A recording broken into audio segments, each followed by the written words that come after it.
وقال النبی صلی اللہ تعالی علیہ وسلم لا یؤمن احدکم حتی اکون احب الیہ من والدہ وولدہ والناس اجمعین او کما قال صلی اللہ تعالی علیہ وسلم سبحان ربک رب العزت عما یصفون وسلام علی المرسلین والحمد للہ رب العالمین۔ قرآن مجید فرقان حمید کی ایک آیت مبارکہ کا کچھ حصہ اور جناب نبی کریم صلی اللہ علیہ وآلہ وسلم کی ایک حدیث جو کہ حضرت انس رضی اللہ عنہ سے مروی ہے، وہ آپ کے سامنے تلاوت کی ہے۔ دعا فرمائیں خالق کائنات مجھے اس کا صحیح مفہوم بیان کرنے اور ہم سب کو مل کر عمل کرنے کی توفیق عطا فرمائے۔ اس حدیث کی تشریح میں نے محبت کی قسمیں بیان کی تھی کہ محبت کی دو قسمیں ہیں، ایک ہے طبعی اور ایک ہے عقلی، اور پھر اسباب محبت بیان کیے کہ کن وجوہات کی بنا پر کسی کو کسی کے ساتھ محبت ہوتی ہے۔ وہ وجوہات تین ہیں، جمال ہے، کمال ہے، احسان ہے۔ اور پھر میں نے عرض کیا تھا کہ یہ تینوں وجوہات سرکار دو عالم صلی اللہ علیہ وآلہ وسلم کے اندر علی وجہ الکمال موجود تھی۔ حسن و جمال میں بھی آپ صلی اللہ علیہ وسلم کا کوئی ثانی نہیں تھا، کمالات میں بھی آپ صلی اللہ علیہ وسلم کا کوئی ثانی نہیں تھا، اور احسانات بھی آپ صلی اللہ علیہ وسلم کے جتنے امت پہ ہیں اور کسی کے نہیں۔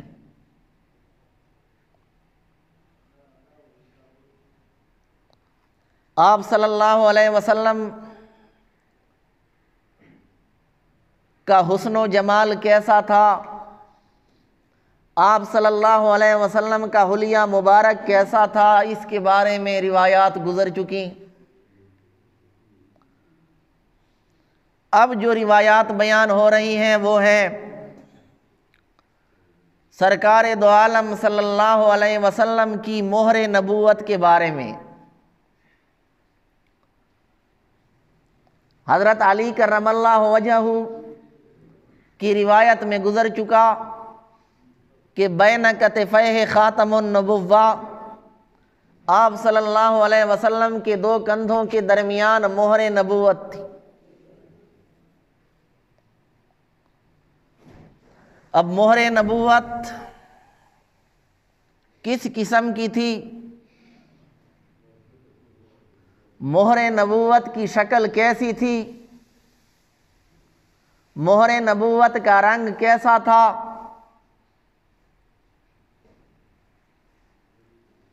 تو میں پچھلے جمعے عرض کر چکا کہ اس کے بارے میں روایات مختلف ہیں۔ بعض فرماتے ہیں کہ آپ صلی اللہ علیہ وسلم کے کندھوں کے درمیان جو مہر نبوت تھی اس کا رنگ سرخ تھا۔ بعض فرماتے ہیں کہ اس کا رنگ آپ صلی اللہ علیہ وسلم کے جسم اقدس کا تھا۔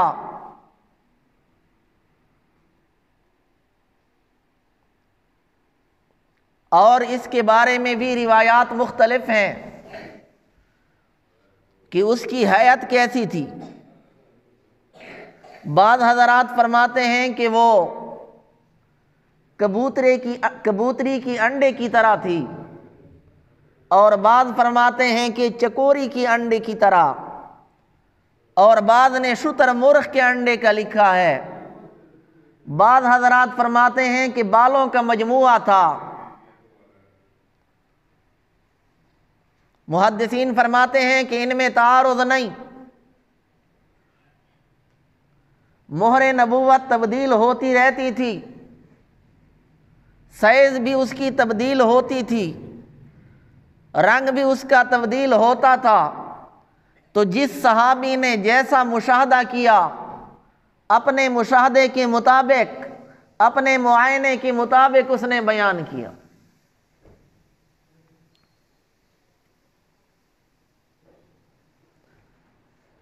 باقی اس میں اختلاف ہے کہ یہ مہر نبوت کب سے تھی؟ ولادت سے تھی جب آپ صلی اللہ علیہ وسلم پیدا ہوئے، یا بعد میں لگائی گئی؟ دونوں قسم کی روایات ملتی ہیں۔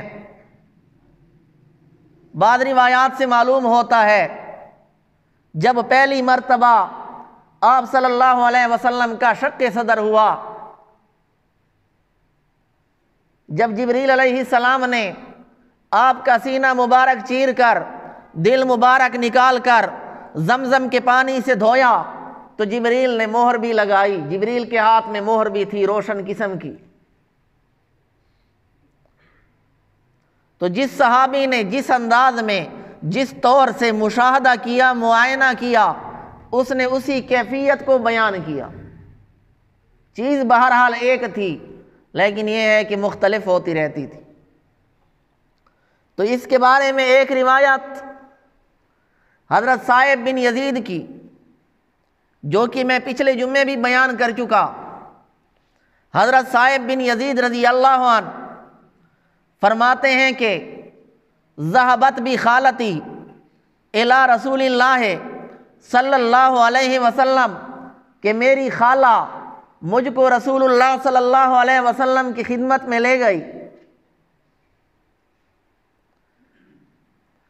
وقالت، اور عرض کیا کہ یا رسول اللہ، ان ابن اختی وجعن، میرا بھانجا بیمار ہے، میرا بھانجا تکلیف میں ہے۔ وجعن وجعن سے ہے، وجعن کہتے ہیں درد کو، وجعن کہتے ہیں تکلیف کو۔ تو وہ عرض کرتی ہے یا رسول اللہ، ان ابن اختی وجعن، میرا بھانجا تکلیف میں ہے، میرا بھانجا بیمار ہے۔ فمسح رسول اللہ صلی اللہ علیہ وسلم رأسی، تو رسول اللہ صلی اللہ علیہ وسلم نے میرے سر پہ دست شفقت پھیرا۔ آپ صلی اللہ علیہ وسلم نے اپنا ہاتھ مبارک حضرت صائب بن یزید کے سر پہ رکھا۔ ودعا لی بالبرکہ۔ اب بعض حضرات فرماتے ہیں یہاں وجعن کی بجائے لفظ وقعن ہے، جو کہ وقع سے ہے، اور وقعن اسے کہتے ہیں جو گر جائے اور گر کر اسے کوئی چوٹ لگ جائے۔ چنانچہ بعض روایات میں وقعن ہے۔ اب وہ سوال اٹھاتے ہیں کہ عام طور پہ ہوتا یوں ہے، اور دم کرنے والے کے لیے مسنون طریقہ یہ ہے کہ جہاں پہ درد ہو، جہاں تکلیف ہو، وہاں ہاتھ رکھے۔ دم کرنے والے کے لیے سنت طریقہ یہی ہے کہ جہاں جس کو تکلیف ہو رہی ہو وہاں ہاتھ رکھے۔ یہاں درد اس کے پاؤں میں تھا، آپ صلی اللہ علیہ وسلم نے ہاتھ مبارک اس کے سر پہ رکھا۔ اس کی وجہ کیا؟ چونکہ شارحین محدثین پرانے زمانے کے ہیں، اس لیے انہوں نے یہ سوال اٹھایا۔ اس دور کے ہوتے تو یہ سوال نہ اٹھاتے، اس لیے کہ آج کل تو موبائل پہ بھی دم رکھا جاتا ہے۔ اور ایک نیا عامل مارکیٹ میں آیا ہے، ممکن ہے کہ آپ نے بھی دیکھا ہو۔ میں تو فیس بک پہ جو بھی ویڈیو پلے کرتا ہوں نا، نیچے سے اس کی ویڈیو نکل آتی ہے۔ وہ لائیو دم رکھتا ہے، کہتا ہے جہاں جہاں جس کو تکلیف ہو رہی ہے وہاں ہاتھ رکھے۔ ابھی پرسوں کی بات ہے، میں اس کی ویڈیو دیکھ رہا تھا۔ ایک مریض اس کے پاس لایا گیا جو فالج کا مریض تھا۔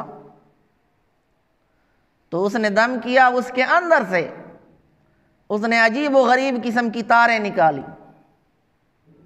بجلی کی تاریں بھی تھی اور کچھ کیبل بھی نظر آ رہے تھے اور ایک چھری تھی کہ یہ سب کچھ اس کے پیٹ سے نکلا ہے، واللہ اعلم۔ تو محدثین پرانے زمانے کے تھے، انہوں نے یہ اشکال اٹھایا ہے کہ تکلیف پاؤں میں تھی، آپ صلی اللہ علیہ وسلم نے اس کے سر پہ دست اقدس کیوں رکھا؟ تو بعض حضرات جواب دیتے ہیں کہ تکلیف جس طرح اس کے قدموں میں تھی اسی طرح سر میں بھی درد ہو رہا تھا، اس لیے آپ صلی اللہ علیہ وسلم نے اس کے سر پہ ہاتھ رکھا۔ اور محدثین بعض فرماتے ہیں کہ آپ صلی اللہ علیہ وسلم نے بطور شفقت اس کے سر پہ ہاتھ رکھا، کیونکہ چھوٹے سے بچے تھے، معصوم سے بچے تھے، عمر تقریباً 8 سال تھی، تو آپ صلی اللہ علیہ وسلم نے بطور شفقت اس کے سر پہ ہاتھ رکھا۔ اور بعض فرماتے ہیں اس لیے کہ سر جو ہے یہ تمام جسم کا مرکز ہے، دماغ کا اثر تمام بدن میں سرایت کرتا ہے، تو آپ صلی اللہ علیہ وسلم نے اس لیے اس کے سر پہ ہاتھ رکھا، سر کے ذریعے تمام بدن میں اثر پہنچانا مقصود تھا۔ فرماتے ہیں فمسح رأسی، رسول اللہ صلی اللہ علیہ وسلم نے میرے سر پہ ہاتھ رکھا۔ آپ صلی اللہ علیہ وسلم کا ہاتھ مبارک جب صائب بن یزید کے سر پہ آیا، تکلیف ختم ہو گئی، درد ختم ہوا۔ آپ صلی اللہ علیہ وسلم کا ہاتھ ابو محذورہ کے سر پہ بھی آیا تھا۔ جب آپ صلی اللہ علیہ وسلم غزوہ حنین سے واپس تشریف لا رہے تھے تو ایک موقع پہ آپ نے پڑاؤ ڈالا، ایک صحابی نے اذان دی، کچھ بچے مشرکین کے جمع ہو گئے، اذان کی نقل اتارنے لگے۔ آپ صلی اللہ علیہ وسلم نے فرمایا ان کو پکڑ کے لے آؤ، باقی سارے بھاگ گئے، ابو محذورہ ان کے ہاتھ لگ گیا، آپ صلی اللہ علیہ وسلم کی خدمت میں لایا گیا، تو آپ صلی اللہ علیہ وسلم نے ابو محذورہ کے سر پہ ہاتھ رکھا اور اذان سنی، جو وہ نقل اتار رہا تھا، نقالی کر رہا تھا، آپ نے فرمایا پھر اسی طرح اذان دے دو۔ تو حضرت ابو محذورہ نے پہلے تو رسول اللہ صلی اللہ علیہ وسلم وہ خود بیان کرتے ہیں کہ میری نظر میں سب سے زیادہ مبغوث تھے، میری نظر میں سب سے زیادہ ناپسندیدہ تھے، لیکن جب آپ صلی اللہ علیہ وسلم کا ہاتھ میرے سر پہ آیا، اس وقت سے آپ صلی اللہ علیہ وسلم سے زیادہ مجھے کوئی محبوب اور نظر نہیں آتا۔ ساری زندگی انہوں نے بال نہیں کٹوائے کہ ان بالوں پہ رسول اللہ صلی اللہ علیہ وسلم کا ہاتھ لگا ہے۔ اور حضرت صائب بن یزید فرماتے ہیں کہ انی قد علمت ما تمتعت بسمعی و بصری الا ببرکت دعاء النبی صلی اللہ علیہ وسلم، کہ بے شک میں نے یہ جان لیا کہ میں نے اپنی بصارت سے اور اپنی سماعت سے جو نفع اٹھایا وہ رسول اللہ صلی اللہ علیہ وسلم کی دعا کی برکت کی وجہ سے۔ تو فرماتے ہیں فمسح رسول اللہ صلی اللہ علیہ وسلم راسی، آپ صلی اللہ علیہ وسلم نے میرے سر پہ ہاتھ پھیرا، ودعا لی بالبرکہ، اور میرے لیے برکت کی دعا کی۔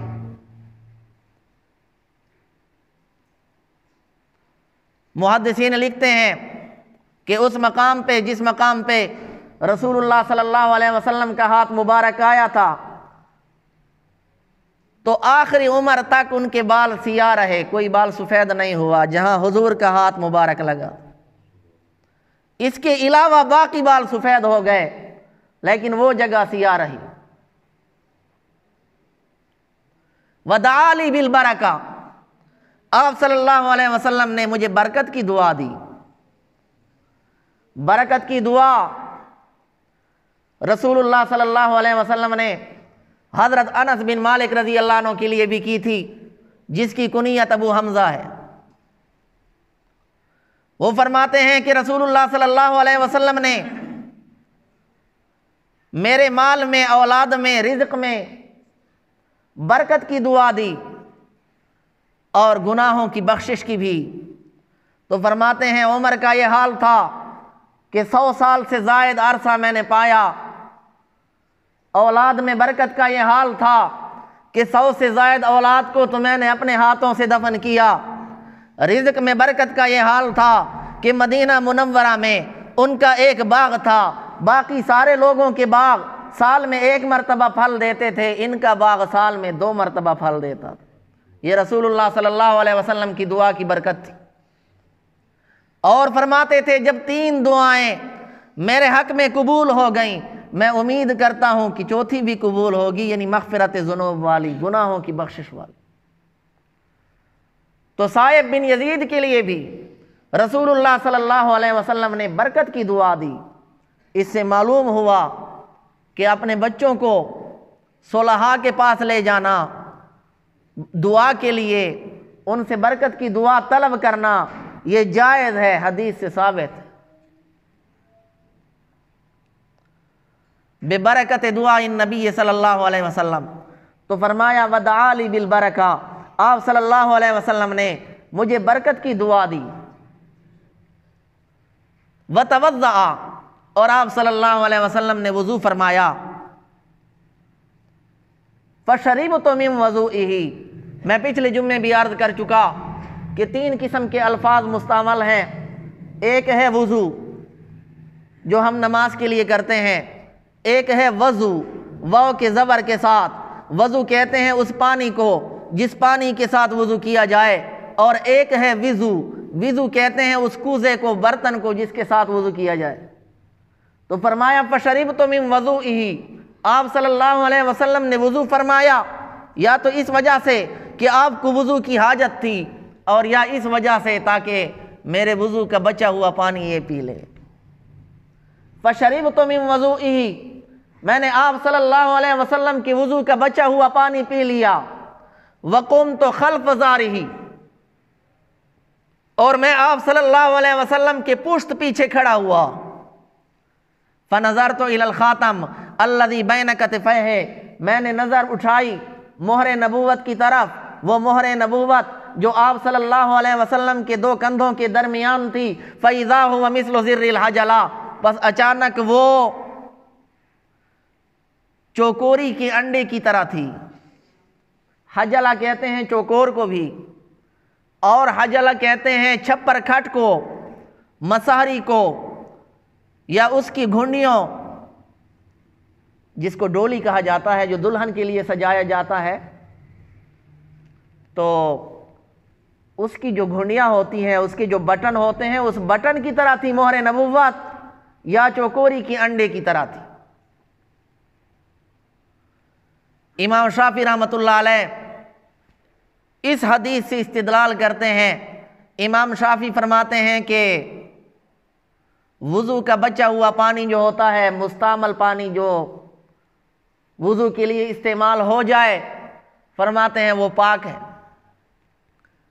جبکہ احناف کے نزدیک، ہم اور آپ امام ابو حنیفہ کے مقلد ہیں، امام ابو حنیفہ کے نزدیک وہ پانی پاک نہیں ہے، مکروہ ہے۔ امام شافعی رحمۃ اللہ علیہ اس حدیث سے دلیل پکڑتے ہیں کہ آپ صلی اللہ علیہ وسلم نے وضو کیا، آپ صلی اللہ علیہ وسلم کے وضو والے پانی سے حضرت صائب بن یزید نے پیا، معلوم ہوتا ہے یہ پاک ہے۔ ہماری طرف سے جواب یہ ہے کہ ہم جو کراہت کا حکم لگاتے ہیں، ہم جو کہتے ہیں کہ وضو سے بچا ہوا پانی مکروہ ہوتا ہے، اس بنا پر کہتے ہیں کہ وضو کرنے والے کے گناہ اس کے ساتھ چلے جاتے ہیں، پانی کے ساتھ بہہ جاتے ہیں۔ گناہوں کی وجہ سے اس پانی میں جو مستعمل ہو جائے، جو استعمال ہو جائے، اس پانی میں کراہت آتی ہے گناہوں کی وجہ سے۔ رسول اللہ صلی اللہ علیہ وسلم تو گناہوں سے معصوم تھے، قبل النبوت بھی، بعد النبوت بھی، نبوت سے پہلے بھی، نبوت کے بعد بھی۔ تو آپ صلی اللہ علیہ وسلم پہ دوسروں کو قیاس نہیں کیا جا سکتا۔ آپ صلی اللہ علیہ وسلم کے بارے میں تو علماء نے یہاں تک لکھا ہے کہ آپ صلی اللہ علیہ وسلم کا پیشاب بھی پاک تھا۔ تو جب پیشاب پاک تھا تو وضو کا بچا ہوا پانی کیوں پاک نہیں ہوگا؟ صحابہ کرام بطور تبرک آپ صلی اللہ علیہ وسلم کا مستعمل پانی لیا کرتے تھے، اور یہاں پہ جو وضوئی ہی ہے نا، اس میں بھی 3 احتمال ہے، لہذا آپ کی دلیل نہیں بنتی۔ پہلا احتمال یہ ہے کہ آپ صلی اللہ علیہ وسلم کے وضو کے لیے برتن میں پانی لایا گیا، آپ نے استعمال نہیں فرمایا تھا، اس سے پہلے صائب بن یزید نے پیا ہو، یہ بھی احتمال ہے، آپ کی استعمال فرمانے سے پہلے۔ اور دوسرا احتمال یہ ہے کہ آپ صلی اللہ علیہ وسلم کی وضو کر لینے کے بعد جو برتن میں پانی بچا وہ مستعمل تو نہیں تھا نا، وہ حضرت صائب بن یزید نے پی لیا ہو۔ اور تیسرا احتمال یہ ہے کہ آپ صلی اللہ علیہ وسلم کے وضو کا پانی جو مستعمل تھا، استعمال ہو چکا تھا، وہ صائب بن یزید نے پیا ہو۔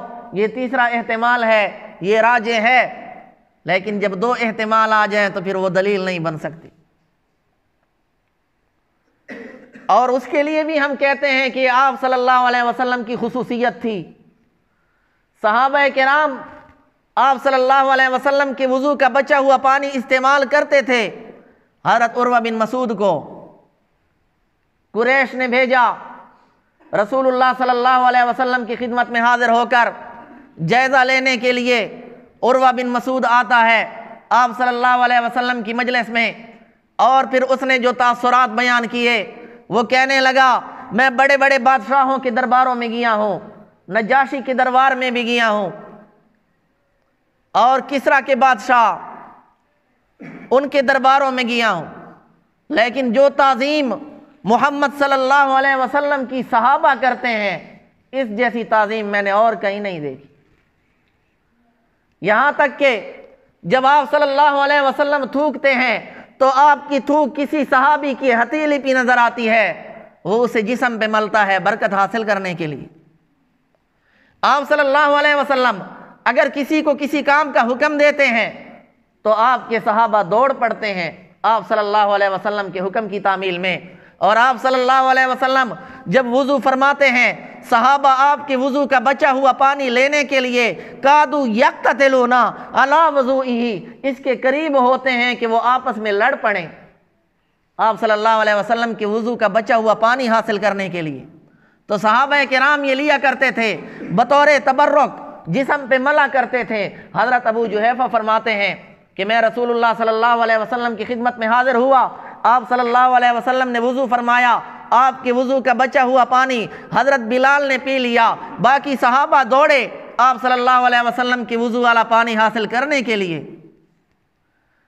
جس کو پانی ملتا وہ ہاتھوں پہ لگا کر جسم پہ ملتا جاتا، اور جس کو وہ پانی نہ ملتا وہ دوسرے ساتھی کے ہاتھوں کی تری لے کر اپنے جسم پہ مل دیتا۔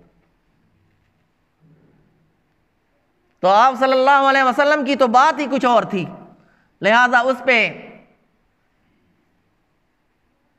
ہم اپنے افعال کو قیاس نہیں کر سکتے۔ آپ صلی اللہ علیہ وسلم تو معصوم تھے۔ تو صائب بن یزید فرماتے ہیں کہ آپ صلی اللہ علیہ وسلم نے میرے سر پہ ہاتھ پھیرا، ودعا لی بالبرکہ، مجھے برکت کی دعا دی، وتوضأ، آپ نے وضو فرمایا، فشربت من وضوئہ، آپ کے وضو کا جو پانی بچا میں نے وہ پی لیا، اور وقمت خلف ظہرہ، اور میں آپ صلی اللہ علیہ وسلم کی پیٹھ پیچھے کھڑا ہوا، فنظرت الی الخاتم، میں نے اس مہر نبوت کی طرف دیکھا، الذی بین کتفیہ، جو آپ کے دو کندھوں کے درمیان تھی، میں نے اس کی طرف دیکھا، فاذا هو مثل زر الحجلہ، تو وہ چوکوری کی انڈے کی طرح تھی اور یا مسحری کی بٹن کی طرح تھی۔ تو جس صحابی نے جس حال میں جس کیفیت سے مشاہدہ کیا اس نے وہی چیز بیان کی۔ باقی اس میں اختلاف ہے کہ آپ صلی اللہ علیہ وسلم کی جو مہر نبوت تھی اس پہ کچھ لکھا ہوا تھا یا نہیں۔ بعض علماء فرماتے ہیں اس پہ لکھا تھا محمد الرسول اللہ، اور بعض فرماتے ہیں لکھا ہوا تھا صرف انت منصور، جبکہ محدثین فرماتے ہیں کہ یہ روایات ثبوت تک نہیں پہنچی۔ دوسری روایت حضرت جابر بن سمرہ کی ہے رضی اللہ عنہ، وہ بیان کرتے ہیں رسول اللہ صلی اللہ علیہ وسلم کی مہر نبوت کے بارے میں، فرماتے ہیں کہ میں نے رأیت الخاتم بین کتفی رسول اللہ صلی اللہ علیہ وسلم، میں نے رسول اللہ صلی اللہ علیہ وسلم کے دو کندھوں کے درمیان مہر نبوت کی طرف دیکھا، غدتن ہمرا، وہ سرخ گلٹی کی طرح تھی وہ مہر نبوت، سرخ گلٹی رسولی اس کی طرح تھی، مثل بیضۃ الحمامہ، کبوتری کی انڈے کی جیسی تھی، کبوتری کا جو انڈا ہوتا ہے اس کی طرح تھی مقدار میں وہ مہر نبوت، حیت اور شکل بھی کچھ اس قسم کی تھی۔ تو میں نے عرض کیا بعض نے کبوتری کی انڈے کی طرح اس کو تشبیہ دی، اور بعض نے تشبیہ دی شتر مرغ کے انڈے کے ساتھ، بعض نے تشبیہ دی چکوری کے انڈے کے ساتھ، جس نے جس حالت میں دیکھا، کیونکہ محدثین فرماتے ہیں مہر نبوت تبدیل ہوتی رہتی تھی، مہر نبوت کا رنگ بھی تبدیل ہوتا رہتا تھا، تو جس نے جس کیفیت میں دیکھا اس نے وہی کیفیت بیان کی۔ اسی طرح حضرت عاصم بن عمر بن قتادہ فرماتے ہیں کہ میں نے اپنی دادی رمیسہ سے سنا، وہ فرماتی ہیں سمیت رسول اللہ صلی اللہ علیہ وسلم، کہ میں نے رسول اللہ صلی اللہ علیہ وسلم سے سنا،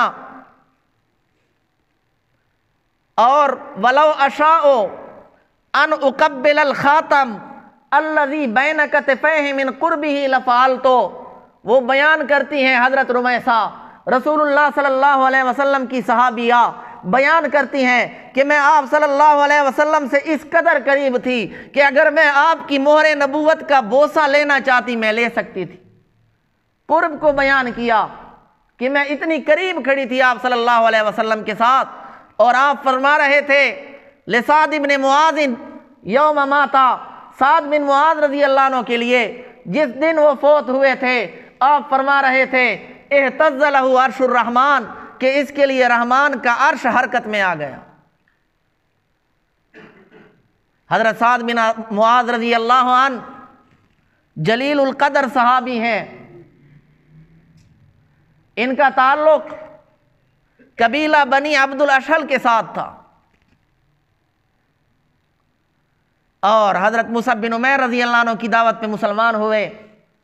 جب مسلمان ہوئے تو پورے قبیلے کو ساتھ لے گئے، قوم والوں کے پاس آ کر اعلان کیا کہ اس وقت تک تمہارے مرد و عورتوں کے ساتھ بولنا مجھ پر حرام ہے جب تک تم دائرہ اسلام میں داخل نہیں ہوتے۔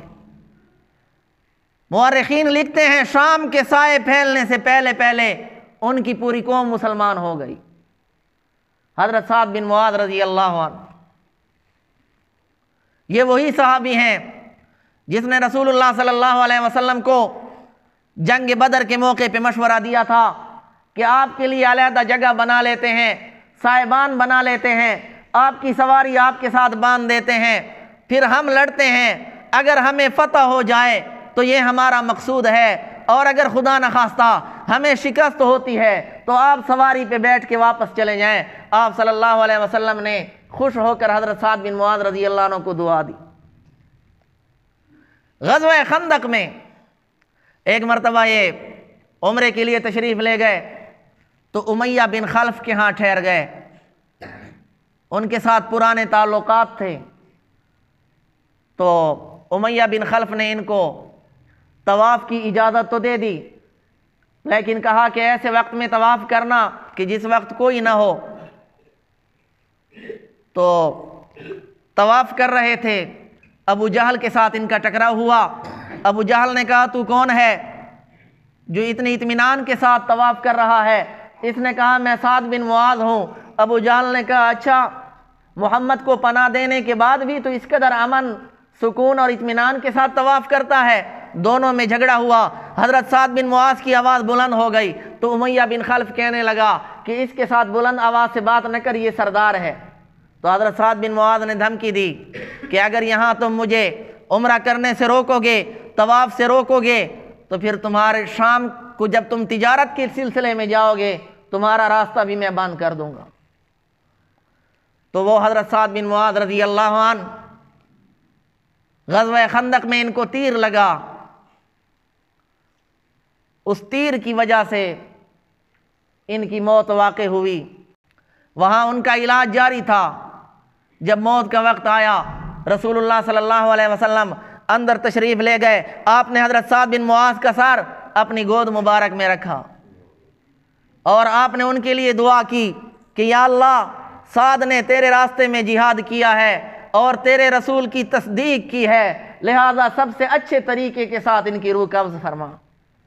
تو گھنٹہ 2 گھنٹے بعد پھر ان کی روح پرواز کر گئی، اور آپ صلی اللہ علیہ وسلم نے فرمایا کہ سعد بن معاذ کے جنازے کے لیے 70,000 فرشتے اترے ہیں، اور آپ نے فرمایا اہتز لہ عرش الرحمن، رحمان کا عرش اس کے لیے جھوم اٹھا، حرکت میں آ گیا۔ محدثین وجہ بیان کرتے ہیں کہ عرش کے حرکت میں آنے کی وجہ کیا تھی، تو محدثین فرماتے ہیں کہ سروراً و استبشاراً، خوشی کی وجہ سے عرش جھوم اٹھا کہ سعد بن معاذ کی روح آ رہی ہے، اور بعض محدثین فرماتے ہیں کہ غصے کی وجہ سے عرش حرکت کرنے لگا، اور غصہ تھا حضرت سعد بن معاذ کے قاتلوں پر جنہوں نے بے دردی کے ساتھ حضرت سعد بن معاذ کو شہید کیا۔ بہرحال یہ ان کی فضیلت تھی۔ ان کے لیے زغطۃ القبر کا تھوڑا سا ثبوت ہے کہ قبر جب پہلی مرتبہ ان کو رکھا گیا تو قبر یوں نظر آئی جیسے تنگ ہوتی ہے، لیکن یہ ہے کہ ان کی فضیلت مسلم، اور یہ ہر کسی کے لیے ہوتا ہے۔ محدثین لکھتے ہیں وہ قبر بظاہر تنگ ہوتی ہوئی معلوم ہوتی ہے لیکن حقیقتاً ہوتی نہیں ہے۔ رسول اللہ صلی اللہ علیہ وسلم جب ان کے خیمے میں داخل ہوئے، آپ صلی اللہ علیہ وسلم پوری طرح قدم اٹھا کر جا رہے تھے، انتہائی احتیاط کے ساتھ۔ پوچھنے والوں نے وجہ پوچھی تو آپ صلی اللہ علیہ وسلم نے فرمایا یہاں فرشتے اس قدر ہیں کہ قدم رکھنے کے لیے جگہ نہیں مل رہی۔ 70,000 فرشتے ان کے جنازے میں شامل ہوئے۔ تو حضرت رمیسہ فرماتی ہیں سمیت رسول اللہ، میں نے اللہ کے رسول صلی اللہ علیہ وسلم سے سنا، وَلَوْ أَشَاءُ أَنْ أُقَبِّلَ الْخَاتَمَ الَّذِي بَيْنَ كَتِفَيْهِ مِنْ قُرْبِهِ لَفَعَلْتُ، اگر میں چاہتی کہ آپ صلی اللہ علیہ وسلم کے مہر نبوت کا، خاتم نبوت کا، مہر نبوت کا بوسہ لے لوں جو آپ کے 2 کندھوں کے درمیان تھی، من قربہ، زیادہ قریب ہونے کی وجہ سے، لفعلت، تو میں ایسا کر سکتی تھی۔ آپ فرما رہے تھے سعد بن معاذ کے لیے کہ اہتز لہ عرش الرحمن، کہ اس کے لیے رحمان کا عرش حرکت میں آ گیا۔ تو اس حدیث کو یہاں ذکر کرنے سے مقصد یہ تھا کہ اس میں آپ صلی اللہ علیہ وسلم کی مہر نبوت کا بیان تھا۔ حضرت رمیسہ نے آپ صلی اللہ علیہ وسلم کی مہر نبوت کو دیکھا، بہت سارے صحابہ نے آپ صلی اللہ علیہ وسلم کی مہر نبوت کا مشاہدہ کیا، جس نے جس انداز میں مشاہدہ کیا اسی کیفیت کو بیان کر دیا۔ مزید بھی روایات ہیں، تقریباً 8 احادیث بیان کی گئی ہیں مہر نبوت کے سلسلے میں، وہ انشاءاللہ العزیز الغالب الکریم زندگی رہی تو اگلے جمعے بیان کروں گا۔ وما علینا الا